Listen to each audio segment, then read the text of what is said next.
yung mga kahilingan natin na minsan ay hindi pa natutupad, pwede natin idaan sa pag-aayuno.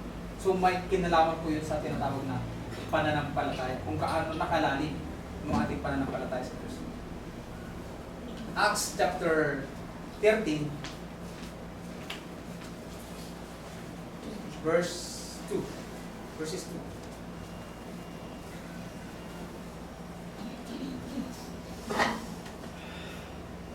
Ang sabi dito, at nang sila'y makapaglingkod sa Panginoon at nangag-aayuno, ay sinabi ng Espiritu Santo, ibukod ninyo sa akin si Bernabe at si Saulo sa gawaing tinawag sa kanila.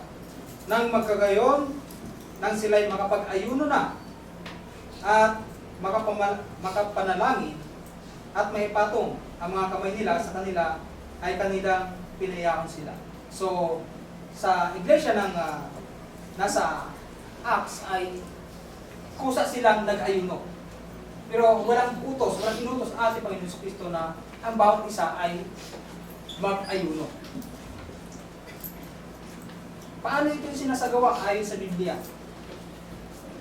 Walang isang pamamaraan na inutos sa Bagong Tipan. Ngunit may mga prinsipyong malinaw. May panalangin.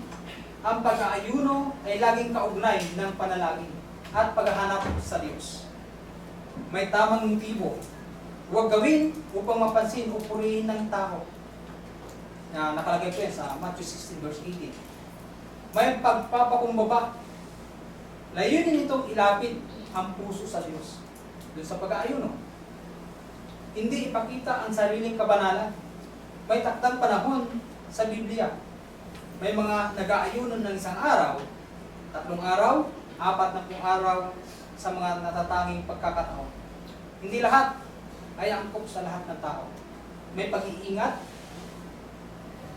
Ang mga may karamdaman, buntis, uminom ng gamot, o may ibang kondisyon sa medikal, ay dapat maging maingat at maaring kumonsulta sa doktor bago gawin yung tinatawag na fasting.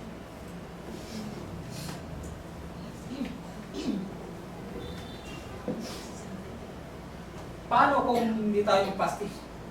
May kinalaman ba ito sa kaligtasan? Ano po? Walang talata sa Bagong Tipan na nagsasabing magkakasala ang isang Kristiyano kung mawala ng kaligtasan dahil hindi siya nag-ayuno. Walang kinalaman po sa kaligtasan siya. Hindi sinabi ni Jesus na kapag hindi ka nag-ayuno, hindi ka mariligtas. Ang palagi natin tatandaan, yung pinakamahalagang utos sa Biblia.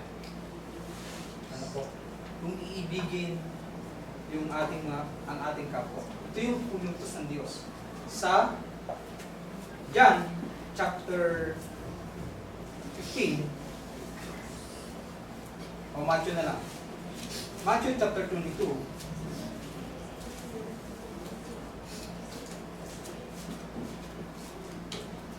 verse 36.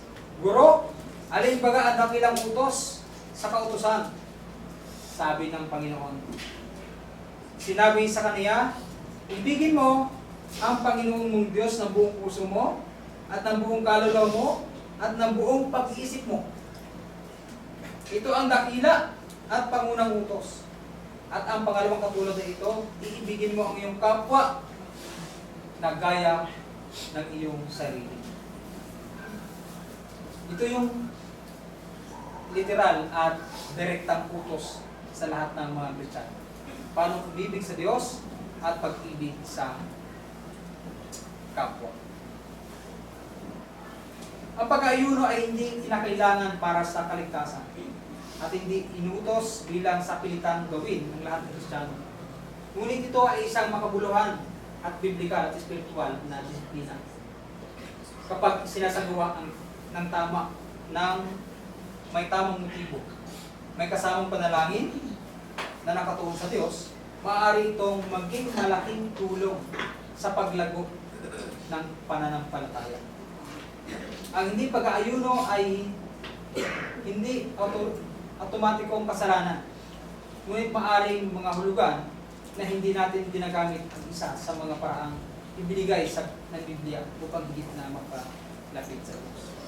So, ang pinakamahalaga pa rin ay yung tinatawag na pag-ibig sa Diyos at sa kapwa. So, ang tanong po dyan mas mapapalawig ba o mas mapalalim ba ang pananampalataya natin kung tayo po'y gagawa ng pag-aayon? Yes po. Dahil ang pag-aayon na ito, hindi natin ginagawa para sa ating sarili lang, kundi ginagawa natin ang pag-aayon ng fasting dahil gusto natin mas mapalapit sa Diyos. Mas mapalalim natin yung ating relasyon sa Diyos. Kaya kung ang tanong ay mapapalakas pa yung pananampalataya natin, yes. Yung nga pong nabasa natin kanina, na sumampalataya lang, nag-ayuno na sila. Sumampalataya pa lang sila, pero nag-aayuno na sila. Ibig sabihin, matalim yung kanilang pananampalataya sa Diyos. Pero, kung tayo po ay ayaw gawin yung tinatawag na fasting, wala rin naman problema. Dahil hindi nakatala sa banal na kasulatan na kung hindi ka mag-fasting ay hindi tayo maliligtas. Maliligtas tayo sa pamamagitan ng pakikinig ng salita ng Diyos na nakalagay sa Romans chapter 17 verse 5. At kailangan mo sumampalataya sa Diyos para tayo ay maligtas. Ano sabi dito? Ang sumampalataya at mabuting sumuhan, maliligtas. Tatapot ang hindi sumampalataya ay parusahan. Yan yung tinatawag na qualification para tayo maligtas. Yung fasting walang kinalaman sa kaligtasan. So ang tao na nilalang ng Diyos ay merong dapat gawin sa mundong ito. Hindi lang basta kumain, matulog, pumasok sa trabaho, umuwi. Ang tao na nilikha ng Diyos, simula pa lang, may gagawin na. Ano yon, brother? Kailangan mong sumamba sa Diyos na makapangyarihan sa lahat. Sabi sa 12 verse 13 ng Ecclesiastes, ito ang wakas ng bagay. Lahat ay narinig, ikaw ay matakot sa Diyos. Ito yung gagawin ng tao. Ikaw ay matakot sa Diyos, sundin mo ang kanyang mga utos sapagkat ito ang buong katungkulan ng tao. So may katungkulan yung tao. Na hindi ka lang basta-basta gigising sa umaga, pupunta ka sa trabaho mo, kumita ka ng pera, uwi ka, ganun ulit yung routine mo. Tandaan natin, tayo ay nabuhay sa mundong ito. Merong gumawa at nag-create sa tao. 1:26 ng Genesis. Ang sabi niya, lalaki natin ang tao sa ating larawan. Hindi na ako nilalang ng Diyos ngayon dahil nagmula na ako sa aking mga magulang. Ang ating mga magulang po ay naging kasagapan lang upang mailuwal tayo sa mundo ito. Kung hindi ginusto ng Diyos na ikaw ay mabuhay sa mundo ito, hindi tayo mabubuhay. Kaya bilang kapalit ng lahat ng mga biyaya at pagpapala ay binigay sila ng Diyos. Ito yung gagawin mo. Sumamba ka sa Diyos. Dahil binigyan tayo ng 7 days. Isang araw lang yung binigay niya sa atin. Kapalit ng lahat ng pagpapala na binigay sa atin. Isang araw ang ibinigay sa atin ng Diyos upang siya ay sambahin, dakilain.